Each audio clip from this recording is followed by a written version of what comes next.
नमस्कार। क्या उद्धव ठाकरे की शिवसेना में एक बार फिर बड़ी टूट होने वाली है? क्या एकनाथ शिंदे का चर्चित ऑपरेशन टाइगर सफल होने के करीब पहुंच चुका है? और अगर ठाकरे गुट के सांसद पार्टी छोड़ते हैं तो उन पर कौन सी कानूनी कार्रवाई होगी? इन सभी सवालों के जवाब हम आज विस्तार से समझेंगे। दरअसल शिवसेना उद्धव बालासाहब ठाकरे के प्रमुख उद्धव ठाकरे ने हाल ही में कहा कि जिन्हें जाना है वे खुशी से जाएं, जाने वालों का भला हो। लेकिन बाला साहब की शिवसेना छोड़ने वालों को आज नहीं तो कल पछताना जरूर पड़ेगा। भंगाळे गोल्ड जलगाव, सोनं खरेदीसाठी विश्वासाचं एकमेव नाव भंगाळे गोल्ड। उद्धव ठाकरे का यह बयान ऐसे समय में आया है जब देश की राजनीति में दल बदल और पार्टी टूट की चर्चाएं तेज हो गई है। पश्चिम बंगाल में तृणमूल कांग्रेस के सांसदों द्वारा अलग गुट बनाने और केंद्र में एनडीए को समर्थन देने की खबरों के बीच महाराष्ट्र की राजनीति भी गर्मा गई है।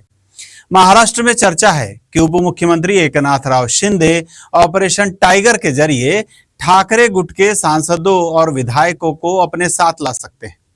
कहा जा रहा है कि 19 जून को शिवसेना के स्थापना दिवस के मौके पर ठाकरे गुट के कुछ सांसद बड़ा फैसला ले सकते हैं। हाल ही में उद्धव ठाकरे ने मातोश्री पर अपने सांसदों की बैठक बुलाई, लेकिन इस बैठक में 9 में से केवल 4 सांसद ही प्रत्यक्ष रूप से मौजूद रहे थे। बाकी सांसदों ने ऑनलाइन उपस्थिति दर्ज करवाई। इस घटना के बाद राजनीतिक गलियारों में अटकलें और तेज हो गई थी। इसी बीच एक और महत्वपूर्ण घटनाक्रम सामने आया। उप मुख्यमंत्री एकनाथराव शिंदे महाराष्ट्र विधानसभा के पूर्व सचिव और संसदीय प्रक्रियाओं के जानकार अनंत खडसे से मुलाकात कर रहे थे। इस मुलाकात के बाद ऑपरेशन टाइगर को लेकर चर्चाओं ने और जोर पकड़ लिया। शिंदे गुट के नेता कृपाल तुमाने ने दावा किया कि ठाकरे गुट के 16 विधायक और 7 सांसद उनके संपर्क में हैं और पार्टी परिवर्तन की प्रक्रिया अंतिम चरण में पहुंच चुकी है।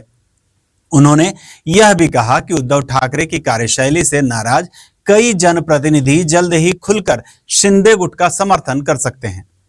अब सवाल यह है कि यदि ठाकरे गुट के सांसद पार्टी छोड़ते हैं तो क्या होगा? यहां लागू होता है दल बदल विरोधी कानून, जिसे एंटी डिफेक्शन लॉ भी कहा जाता है। इस कानून के तहत यदि कोई सांसद या विधायक अपनी पार्टी छोड़ता है तो उसे अयोग्यता का सामना करना पड़ सकता है। हालांकि इस कानून में एक महत्वपूर्ण अपवाद भी है। यदि किसी दल के कम से कम 2/3 सांसद या विधायक एक साथ अलग होकर किसी दूसरे दल में विलय का फैसला करते हैं तो उन पर अयोग्यता की कार्यवाही नहीं होती है। ठाकरे गुट के पास वर्तमान में लोकसभा में कुल 9 सांसद हैं। ऐसे में यदि केवल 5 सांसद पार्टी छोड़ते हैं तो उनके खिलाफ अयोग्यता की कार्रवाई हो सकती है। लेकिन यदि 6 या उससे अधिक सांसद एक साथ अलग होकर किसी दूसरे दल में विलय करते हैं तो वो कानूनी सुरक्षा प्राप्त कर सकते हैं। और यही कारण है कि राजनीतिक विश्लेषकों की नजर में इस बात पर यह चीजें टिकी हुई है कि संभावित बगावत में सांसदों की संख्या कितनी होगी।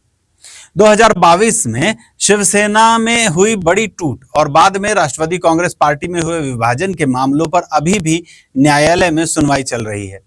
चुनाव आयोग ने बहुमत वाले गुट को पार्टी का नाम और चुनाव चिन्ह दे दिया है, लेकिन अंतिम फैसला अभी भी बाकी है। ऐसे में यदि उद्धव ठाकरे की पार्टी में एक बार फिर विभाजन होता है तो मामला फिर से अदालत तक पहुंच सकता है। फिलहाल राजनीतिक सूत्रों का दावा है कि शिंदे गुट आवश्यक संख्या जुटाने में कोशिश कर रहा है और 19 जून को महाराष्ट्र की राजनीति में कोई बड़ा घटनाक्रम देखने के लिए मिल सकता है। अब देखना यह होगा कि क्या वास्तव में ठाकरे गुट के सांसद बगावत करते हैं या फिर यह सिर्फ राजनीतिक अटकलें ही साबित होगी। आपको क्या लगता है? क्या उद्धव ठाकरे की शिवसेना में फिर से एक बार टूट हो सकती है?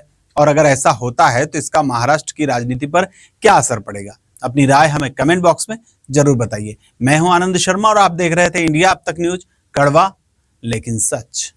जय हिंद। डिझाईन्स 2026च्या मजुरी मात्र 1974ची। अधिक माहितीसाठी आजच शोरूमला भेट द्या।